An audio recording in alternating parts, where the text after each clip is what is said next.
It's Friday, April 15th, 2022. I'm Jackson Bird. Today, in a more serious take on yesterday's musings, how is the pandemic and modern technology changing how we communicate about and understand time?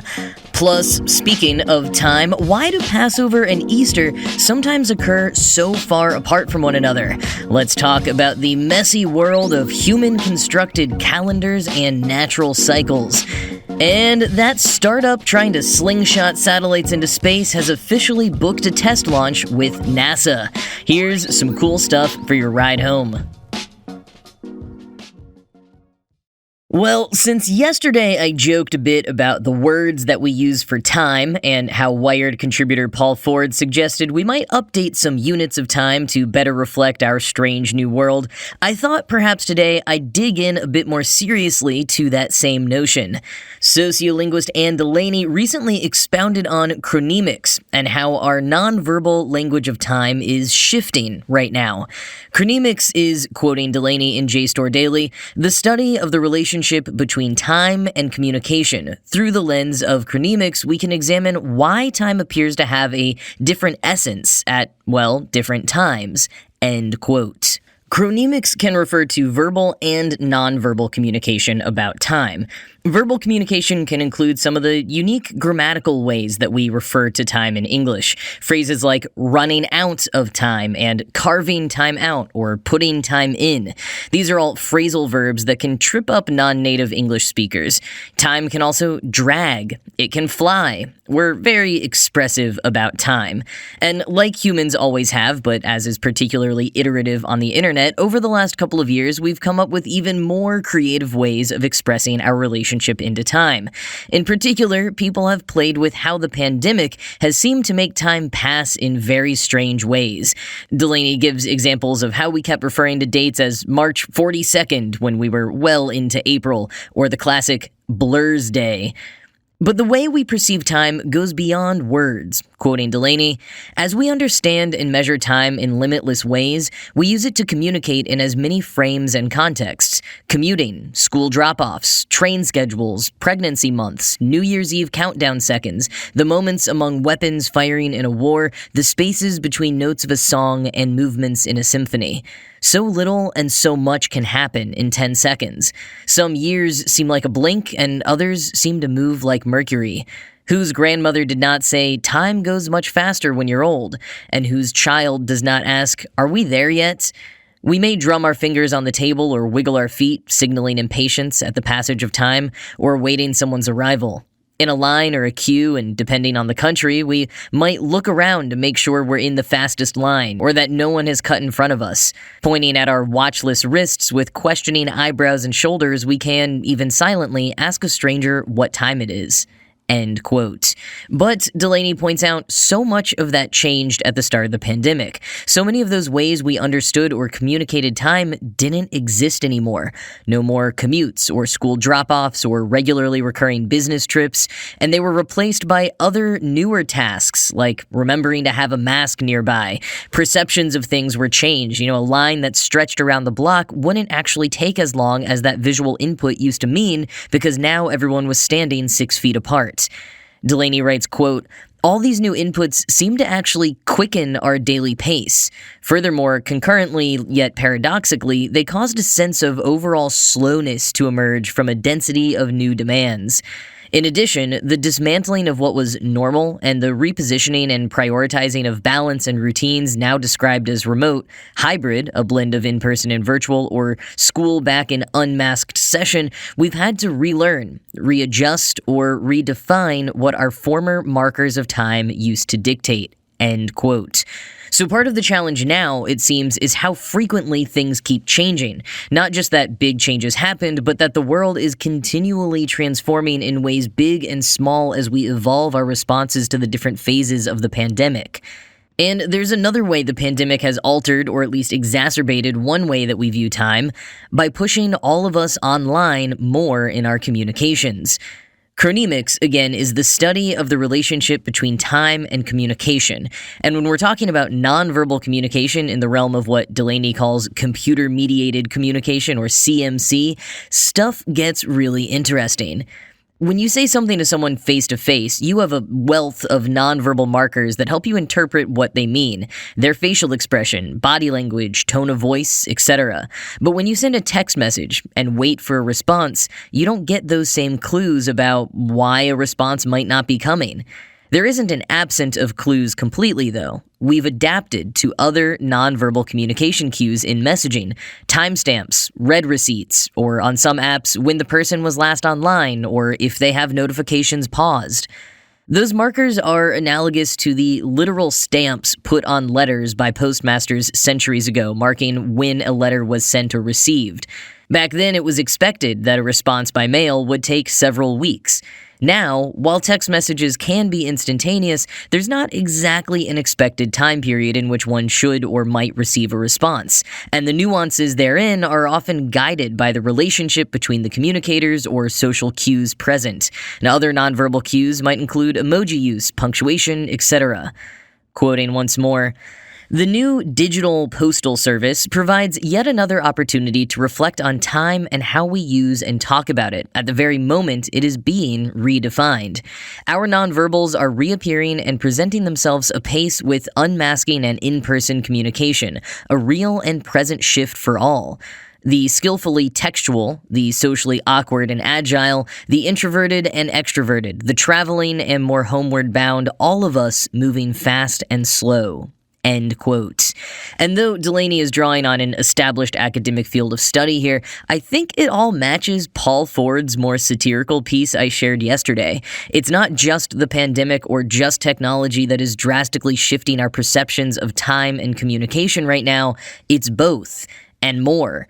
How much about how we communicate with one another and define previously unquestioned concepts might change just naturally in this turbulent time?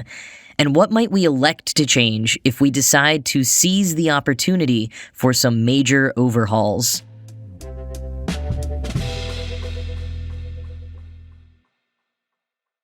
Well, staying on this time topic, let's talk about two of the holidays this weekend that help us mark the passage of time and honor it in different ways: Passover and Easter.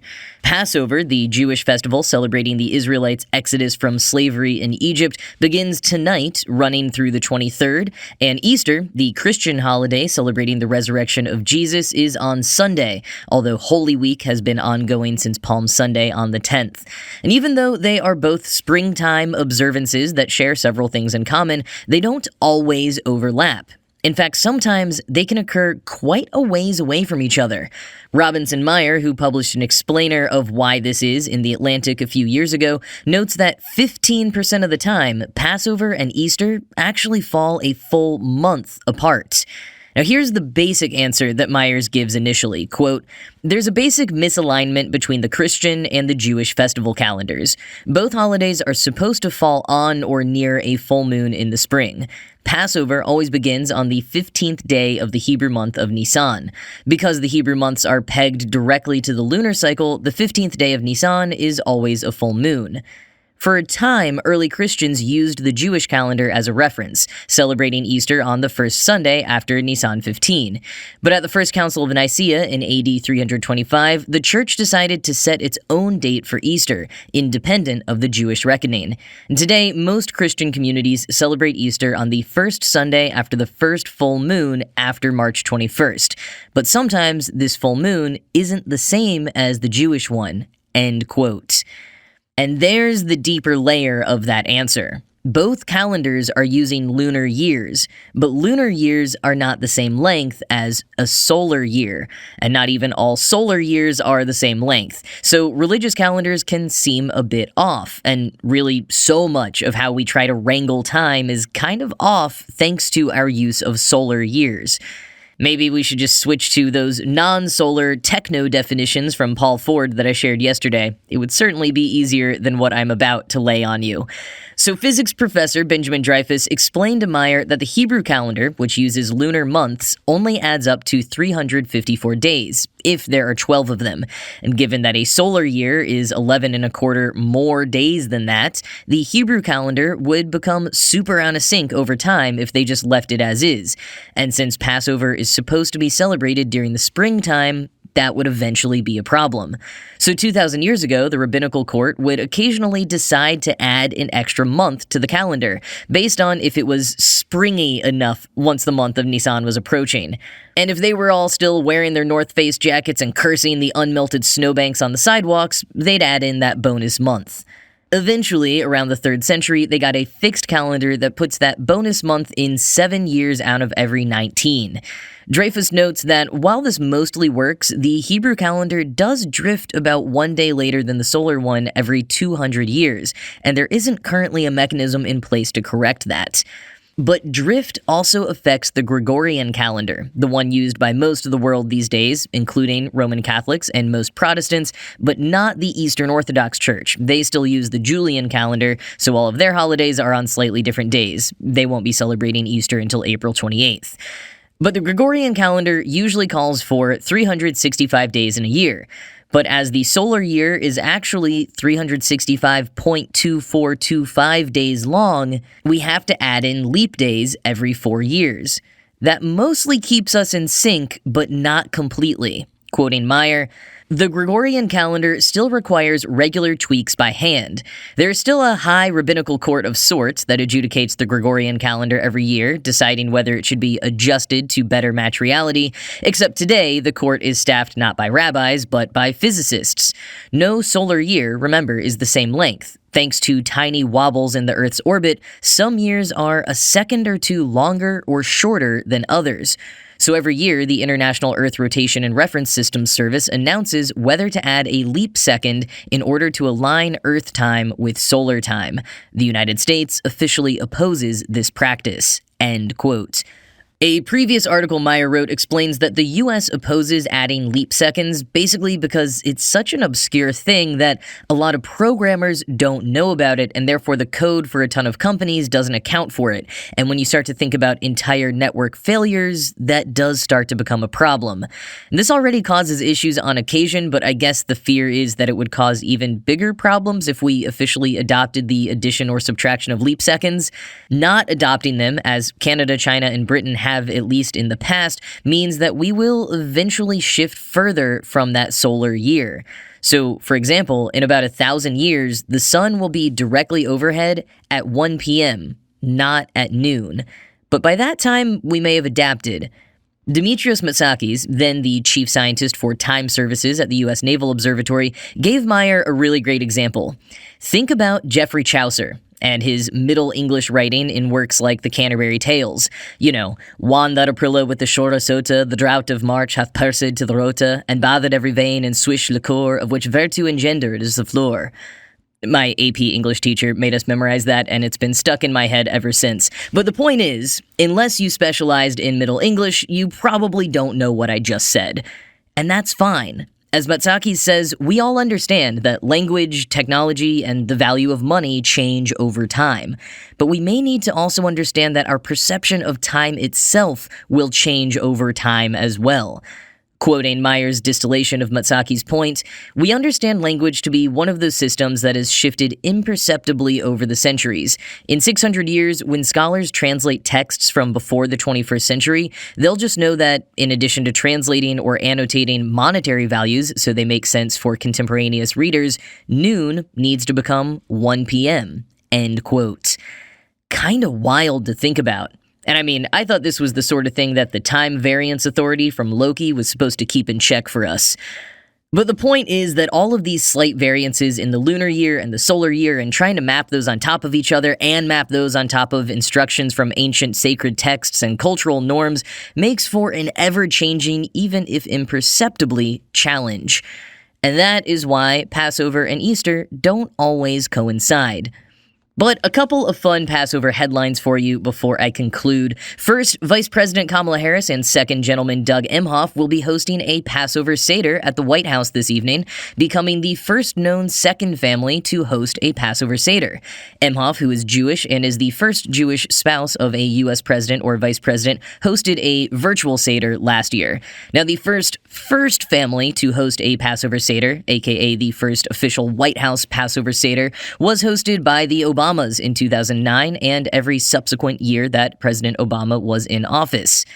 Also, Israeli private astronaut Eitan Stiva will be celebrating Passover aboard the International Space Station this week. He brought a wine glass and matzah along with him, but he is not the first astronaut to observe Passover in space. NASA astronaut Garrett Reisman was the first to do so back in 2008. And no, even though Stiva packed a wine glass, there is not any wine allowed on the ISS. Officially, alcohol is prohibited, but cosmonauts have reportedly smuggled liquor on board before, and I wouldn't be shocked if some others had as well. So maybe Stiva was hoping for some illicit space wine to fill his glass.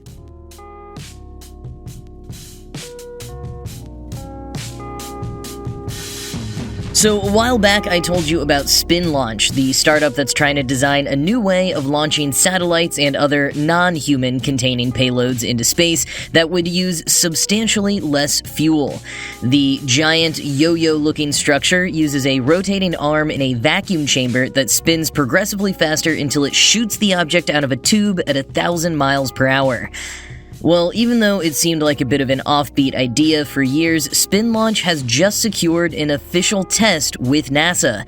The test will take place later this year, launching a NASA payload at Mach 2 to start, but if all goes well, SpinLaunch hopes to later test as high as Mach 6. Now, this method wouldn't ever be used for serious rocket launches like with astronauts on them and stuff, but it could seriously reduce the carbon footprint of satellite launches and the like, which is clearly something NASA is intrigued by and believes enough in to test out. So pretty cool to see how that's developing, but that is it from me for this week. This show was produced by Ride Home Media. I'm Jackson Bird, and I will talk to you again on Monday.